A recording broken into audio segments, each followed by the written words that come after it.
I like when you pick up the dude, too. He just falls on top of you. He gives up, it's fine. Oh, I'm just hearing, like, I just love imagining the guy going, oh, shit!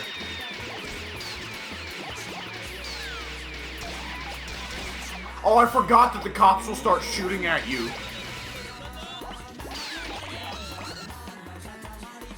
Alright. So Katamaris are bulletproof? Yes. And so is the prince. When you think about it, the bullets really just add to the Katamari's mass. That's Yes. a fact. There is nothing you can do to stop it. In fact, the game is robbing us by not increasing the counter by millimeters whenever we get shot. Yeah. It goes up by 9 millimeters each time. Yes. Oh, Jesus. A little bit lopsided here. Just a tad. It'll buff out.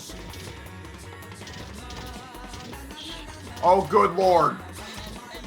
This is ridiculous. This is redonkulous.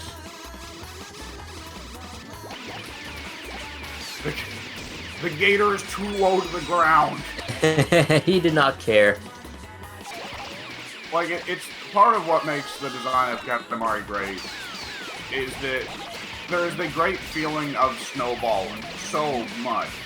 At the same time, growing large is not without its difficulties, you know? Yeah. Yeah. Now there's spaces you can't fit into that you used to before, but you aren't big enough to eat the things that are keeping the space tight, you know?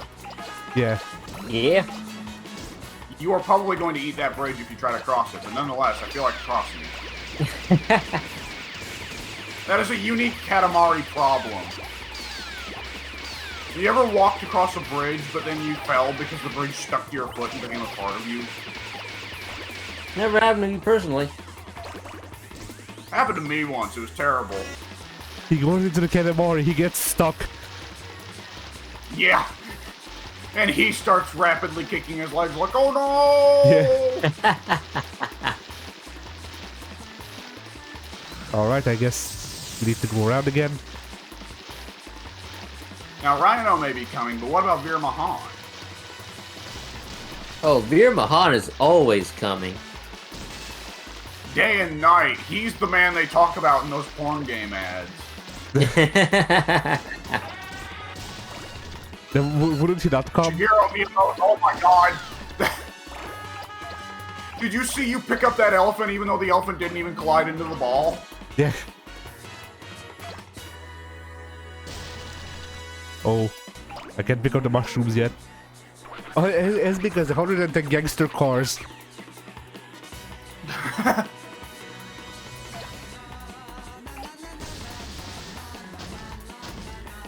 Oh, he's like the king. Have any of you guys ever seen, like, there's a subreddit, I think.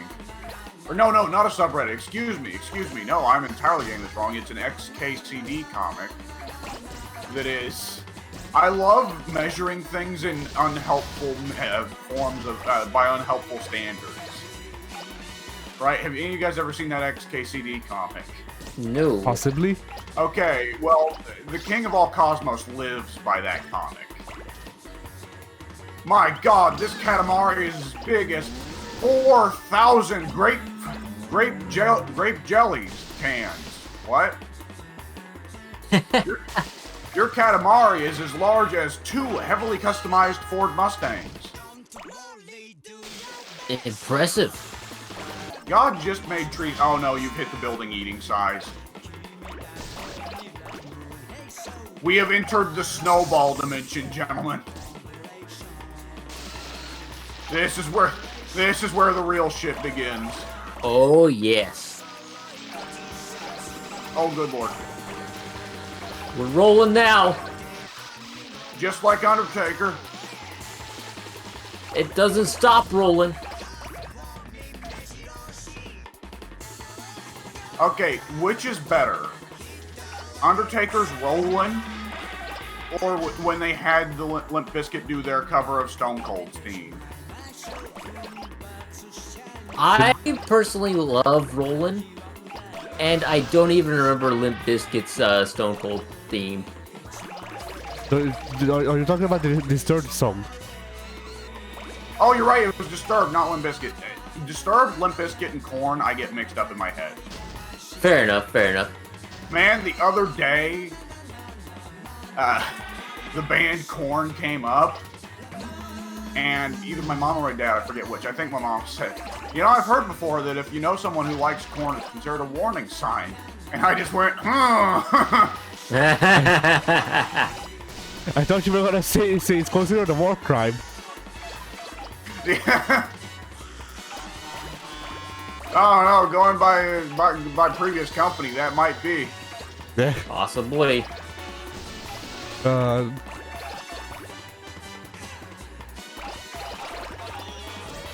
You know, I keep talking about how I've joined this other Discord, and I'm not really active in it, but it's partially because the feel of it is like I went back like 10 years in time. Yeah, it's crazy anytime you go to an online community where the people don't know each other that well, how it's always the same, like, tired memes, tired jokes, and then abrupt fights over nothing that end in someone leaving the fucking community. Oh, it's not even just that. It's just that, like, you know, there's the, like, you know, and some of the people in the Discord are in their teens, and I know this because at least one member keeps talking about how much they like Five Finger Death Punch. Oh boy. which is the telltale sign of someone being in their teen.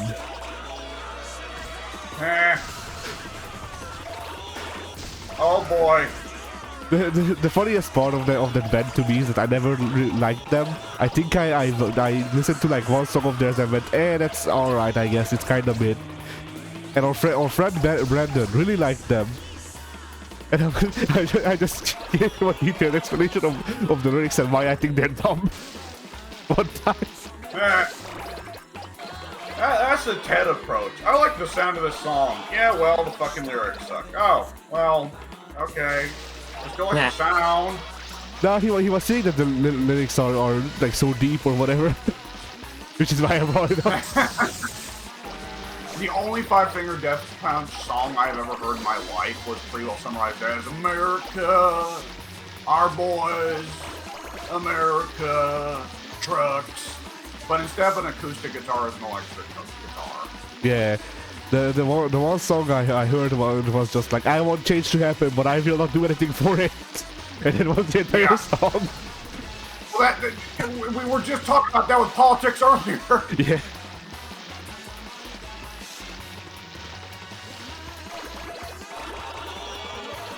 I feel like we've gotten to the building eating size much faster than we did last time.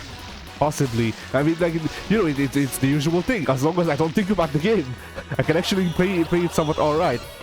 It's what I'm trying. Bring up something to talk about. I'm trying to think of any Disturbed songs Disturbed and or Five Finger Death Punch songs that I know. Disturbed famously did the Down with the Sickness. Yeah, Down with the Sickness. They also more recently did and more well-respected did the cover of Sound of Silence. And that sucked. Yeah, I'm actually like, I'm glad there's someone else who's not a big fan of Disturbed Sound of Silence. It's not. I didn't like it either. Yeah. So. Okay. Like now, however, where I'll lose both of you is I'll then say I am, however, a big fan of the Simon and Garfunkel version. I'm not. There we go. I knew I would lose you with that. Mm-hmm. So, specifically, I like the electric guitar version. I'm not a big fan of the acoustic version of Simon and Garfunkel's Sound of Silence. See, I don't think I've heard the electric guitar version, and I just straight up don't remember the acoustic version, so... Oh, that's a lot of buildings to eat.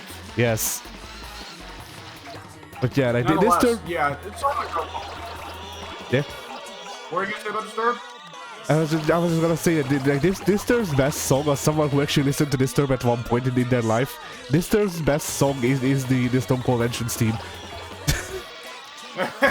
So like... That's not a good sign. Yeah. Because that song sucks. I liked it for Stone Cold, but that's because it's trashy, like him. So, you know, it fits the character. Oh, yeah. Like... Oh, it definitely fits it.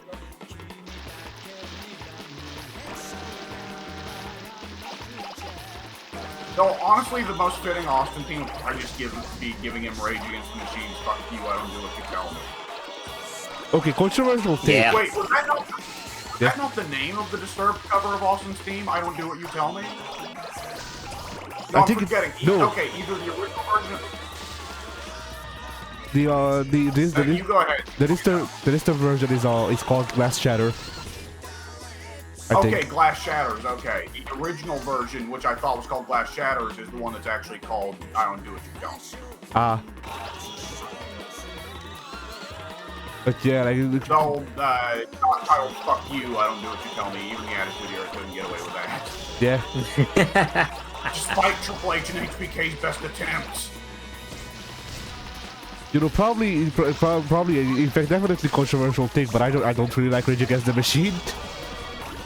Like I don't like Rage Against the Machine either, but I despise them. yeah. I wouldn't go as far as to say I despise them. I like them sonically in a way, but at the same time, like I want my angry music to have more lyrics than a chorus. And you know, like I know that Rage Against the Machine was like very important historically and shit like that, and that they said a lot with those small amount of lyrics during that time, and that's good. Like, you know, appreciate them. At the same time, I don't get anything out of that because I don't have that context. So We're going to preschool, boys. Doing it. yay. Good lord, look at the girth of this thing. We got 4 minutes left. Because, like, you know, Whatever you did this time, Addy, it worked. I just need to talk about music, I guess. But yeah, like, you know, Yeah. like you know, it Keep talking about me. it feels like you need to put together like I don't know, five Rage Against the Machine songs to actually like write an entire song's worth of lyrics. Eh. The only thing I liked to come out of Rage Against the Machine did not come out of Rage Against the Machine. I liked a couple of Audio Slave songs, which Audio Slave is when the band members decided they didn't the band members of Rage Against the Machine decided they didn't like the singer anymore, so they booted him out and replaced him with Chris Cornell from Soundgarden. Yeah. And even then, I only like a couple Audio Slave songs. I'm not a big fan of a lot of their stuff. This is going to be, I guess, kind of insensitive almost sounding to say. Chris had a lot of issues and a lot of depression. Those songs have, oh my god, you're just now picking up continents. Yeah. Yes. Alright, I believe we've reached the size. Yeah, you've present won. the Yeah, we passed it. I like how when it finally stops, like, the encoder finally catches up and catches its breath, like, holy Jesus. But Ain't no rest for the wicked. Body don't grow on trees. Start eating continents, eat the land. But the, what was I saying? I was talking about, right. It's insensitive to say, especially considering that, well, he committed suicide. But Cornell had a lot of, like, serious suicidal, depressive issues that I've just personally never had, so his lyrics have never resonated with me, even though I recognize, like, this is serious, important, resonating shit for people who have the same issues he does, you know? Yeah. Right. I mean, Dude, it's all, eat the Japanese castle. it also depends on how they put it though, cause like you know, I'm forgetting his name, Chester Bennington. Yeah. John Madden, famous frontman of Linkin Park. No. Yeah. Yeah. Well, the Japanese castle raided you, it dodged. Oh my god, you ate a rainbow. So yeah, the Spin, you maniac! It's time to spin like you've never spun before. Spin the length of so the map. I don't know if y'all were aware of this, but they released a new Linkin Park album featuring Chester Bennington recently, and it's just yeah, that happens after Posthumously? yes, it's all demos that they finished because, you know, we got it for a reason, but Chester's also dead, and we need money. Yeah. Yeah,